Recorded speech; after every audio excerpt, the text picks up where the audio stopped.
Училиштата во Гостивар изминатиот период работеа на подобрување на условите за учениците. Тоа што наставата генерално ќе се одвива онлайн, не ги спречи да реализираат зафати инвестиции за новата учебна година. Средното техничко училиште има целосно реновирана спортска сала, која денес свечено беше предадена во употреба, како и други подновени простории. Нова спортска сала, арива на училиште имаме. Имаме два кабинети, една наставничка сала и една за педагошка служба имаме. Тие работи ги имаме направени за овие 7 месеци ги имаме направени.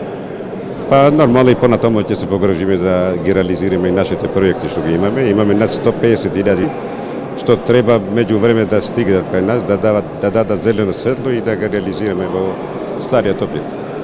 Финансиите за проектите училиштата ги обезбедуваат од сопствен буџет преку спонзорства, фондови, Министерството за образование и општината.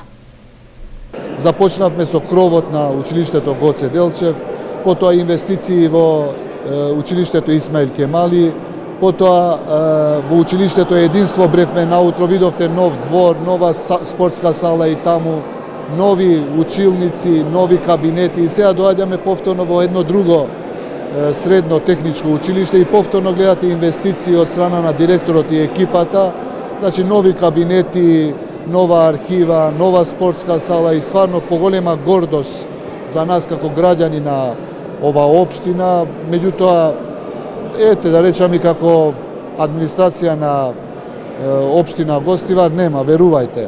Ниту едно средно училиште во Гостивар досега нема добиено согласност за настава со физичко присуство. Средното техничко има поднесено барање за комбинирана настава, односно учениците од прва и втора година да бидат физички присутни, додека трета и четврта да држат часови преку интернет. За практичната настава се бара целосно да се одвива со физичко присуство.